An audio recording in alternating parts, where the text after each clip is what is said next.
When I got to college in the United States, I had never lived in the United States. As a matter of fact, my sister met me in New York. I didn't know who she was. I hadn't seen her for 7 years. I said, go help somebody else, I'm okay. Wrong way to start. Anyway, I went to Houghton College in upstate New York. And the first Christmas I had, I didn't have any place to go. Thanksgiving, I sat in my room. Christmas, I didn't know where to go, so I didn't go anywhere. I stayed there, and I thought, I can't do that this summer.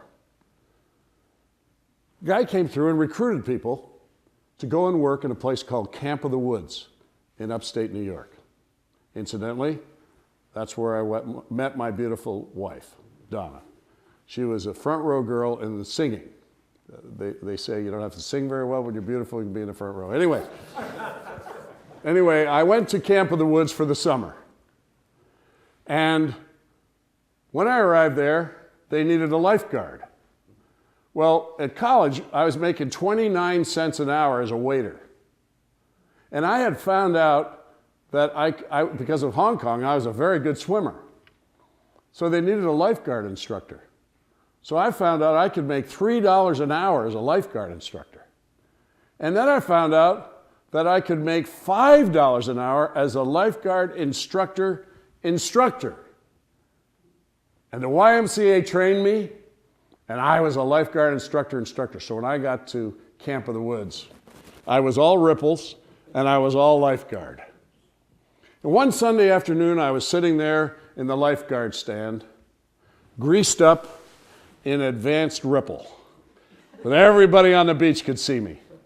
And I was sitting up there just flexing them, and all of a sudden I heard something I'd never heard before on that beach.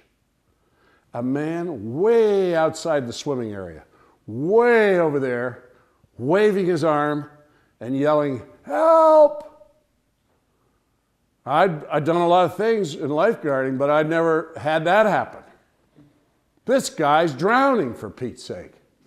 So I stood up on the lifeguard stand, and I did what any good lifeguard would do. I blew my whistle. I did that because there's a guy out there in a boat. He's got an aluminum boat, and he's out at the raft. So he sees this guy over there waving and yelling, so he starts toward him. And our lifeguard stand had a special way to get off it in a hurry. The ladder was not attached to the stand. So you just put your feet on the front of the top of the ladder and just push off, and you go right down. Now that's okay when you're thinking about what you're doing, but when you're in a hurry, your head gets ahead of your feet. So everybody now is quiet when they see the lifeguard swing into action, and all of a sudden I'm on my face in the sand trying to get up. It's hard to do when the sand's going downhill. You got to bring your backside around and get up. So I get up and I start running down the beach. People get out of the way, and there he is waving. Help! Bob, my friend Bob, he's heading for the guy as hard as he can in the boat, and I'm running.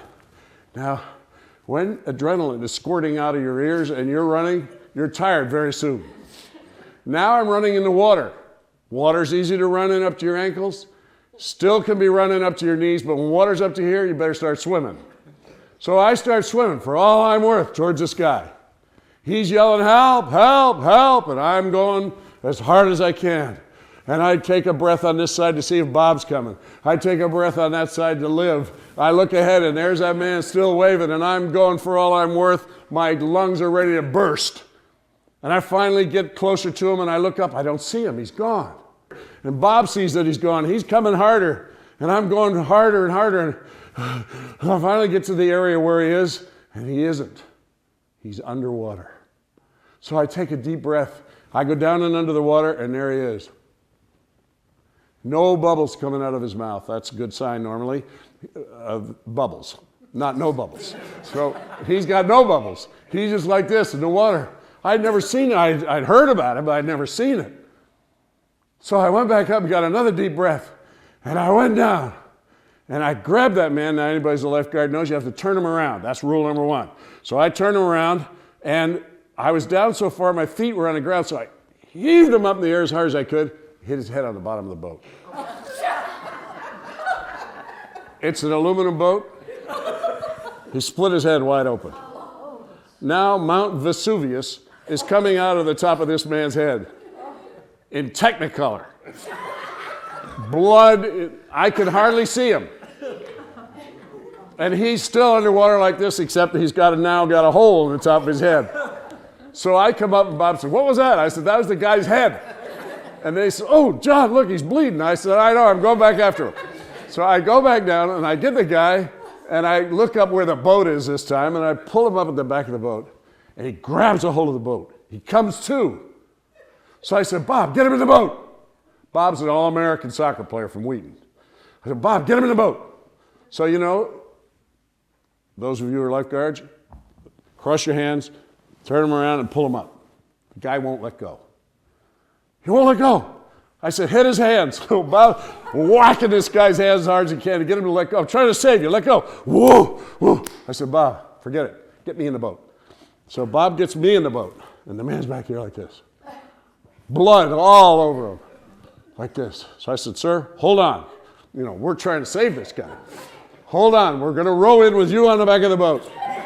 So Bob starts rowing in. By now, people are running out, and finally we get to there, and they grab him, and they pull him in, and the ambulance there, and take him up on the beach. I'm dead. I can't even breathe. And Bob's there. So I go in and I lie down on the beach. And everybody's over there, and they turn the man over, and the water's coming out of his mouth, and they're saying, he's alive, keep pumping and pushing and heaving and hoeing, and I'm there. I'm dead. I'm dead. And my eyes closed. And the man comes over, taps me on the shoulder before they put him in the ambulance. Bandage on his head. Says, my mother thanks you, my father thanks you, my wife thanks you, and my children thank you. Thank you for saving my life. Every year at Christmas, I received a check as a missionary with the same thing. My mother thanks you, my father thanks you, my wife thanks you, and my children thank you. You know, that story taught me something. Missionary work is often not as pretty and as good as you'd like it to be. Things get done wrong. Sometimes we hit the man's head on the bottom of the boat. Sometimes we hurt people's feelings. A lot of things can go wrong. But the bottom line is when we get to heaven, we're going to see the people who are going to say, thank you for saving my life. My mother thanks you. My father thanks you. My wife thanks you. My children thank you. Our goal is this. The Titanic is sinking, and we have to throw as many people as we can into the lifeboats so they can spend eternity with us in heaven.